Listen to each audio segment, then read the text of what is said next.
আসসালামু আলাইকুম ভিউয়ার্স, আমি আজকে শিং মাছ দিয়ে আলু রান্না করবো। তার জন্য শিং মাছ নিয়ে নিয়েছি, পেঁয়াজ কুচি নিয়ে নিয়েছি, কাঁচামরিচ নিয়ে নিয়েছি, আদা রসুন বাটা নিয়ে নিয়েছি। তো চলুন ভিডিওটা শুরু করা যাক। তো আমি প্যান বসে দিয়েছি চুলাতে, তেলটা গরম হয়ে গেছে। তো এখন আমি মাছগুলো একে একে দিয়ে দিচ্ছি।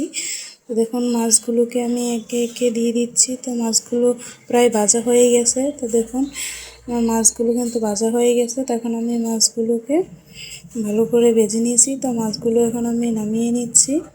তো দেখুন আমি মাছগুলো নামিয়ে নিচ্ছি একে একে করে। সবগুলো মাছ আমি এখন নামিয়ে নিয়েছি। তো দেখুন আমার মাছগুলো কিন্তু নামানো শেষ প্রায়। তো এখন এই তেলের মধ্যে আমি আলু কেটে রাখছি, সেই আলুগুলো দিয়ে ভেজে নেব। তো দেখুন আমি আলুগুলো দিয়ে দিচ্ছি। এখন আমি আলুগুলো দিয়ে ভালো করে নেড়ে চেড়ে একটু ভেজে নেব।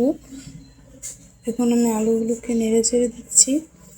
তো আলুগুলোকে একটু ভালো করে লাল করে ভেজে নেব। তো দেখুন আলুগুলো প্রায় ভাজা হয়ে এসছে। তো আলুগুলো এখন আমি নামিয়ে নিচ্ছি একে করে, যেহেতু মাছ দিয়ে রান্না করবো। তো আলুগুলো নামিয়ে নিয়েছি। তো দেখুন এই প্যানে অল্প পরিমাণে তেল দিয়ে দিচ্ছি।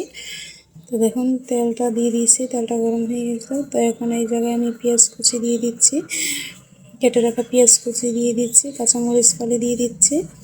তো দেখুন এগুলোকে এখন আমি ভালো করে নেড়ে চেড়ে নেব। তো নেড়ে চেড়ে ভালো করে ভেজে নেব। তো দেখুন ভিউয়ার্স, এই জায়গায় আমি আদা রসুন পেঁয়াজ বাটা নিয়েছিলাম, সেগুলো এখন দিয়ে দিচ্ছি। তো এগুলোকে এখন আমি পেঁয়াজের সাথে ভালো করে ভেজে নেব, যাতে আদা রসুনের কাঁচা স্মেলটা চলে যায়। তো দেখুন ভিউয়ার্স, এগুলোকে এখন আমি ভালো করে ভেজে নিচ্ছি। তো দেখুন ভালো করে ভেজে নিতে হবে লাল করে। তো দেখুন আমার তেলটা ভালো করে ভাজা হয়ে গেছে। তো এখন আমি অল্প একটু পানি দিয়ে দিচ্ছি। তো পানির মধ্যে এখন আমি মশলাগুলো অ্যাড করে দিছি, বাকি মশলাগুলো ধনের গুঁড়ো, জিরের গুঁড়ো, হলুদ, মরিচ এগুলো দিয়ে দিলাম। তো এখন আমি এটার সাথে মশলাগুলো ভালো করে মিশিয়ে নিব, যাতে ভালো করে কষাতে পারি। তো দেখুন এগুলোর সাথে এখন আমি মশলাকে ভালো করে কষিয়ে নেব। তো মশলাগুলো কষানোর জন্য দেখুন মশলাগুলো কষানো হয়ে গেছে। তো এখন মশলাগুলো কষানো হয়ে গেছে, এর মধ্যে আমি ভেজে রাখা আলুগুলো দিয়ে দিচ্ছি। তো দেখুন আলুগুলোকে এখন মশলার সাথে মাখিয়ে নিচ্ছি, যাতে ভালো করে কষাতে পারি। তো মশলার সাথে মেখে নিয়েছি ভালো করে। তো অল্প পরিমাণে কষিয়ে নেব। তো দেখুন আমার আলুগুলো কষানো হয়ে গেছে। তো এখন আমি আলুগুলো ভালো করে কষিয়ে নিয়েছি। তো এর মধ্যে অনেক কাপ পরিমাণ পানি দিয়ে দিলাম। তো তাতে আলুগুলো তো ভেজেই নিয়েছি, তো এখন অল্প পানি দিয়ে দিয়েছি 1 কাপ পরিমাণ। তো এগুলোকে এখন আমি ঢেকে রাখবো, 5 মিনিট ঢেকে জাল করে নেব।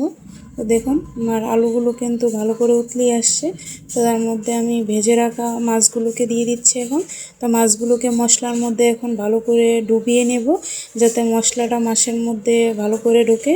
তো দেখুন মাছটা আমি ভালো করে মিশিয়ে নিয়েছি। তাই এখন আমি মাছটাকে মিশিয়ে নিয়েছি ভালো করে। তো এখন আমি ঢাকনা দিয়ে ঢেকে রাখছি 5 থেকে 7 মিনিট জাল করে নিয়েছি। দেখুন আমার তরকারিটা কিন্তু হয়ে গিয়েছে। তো এভাবে যারা শিং মাছ রান্না করে খাননি, তারা অবশ্যই বাসায় একবার হলো এভাবে রান্না করে খেয়ে দেখুন। এভাবে রান্না করে খেতে কিন্তু খুবই ভালো।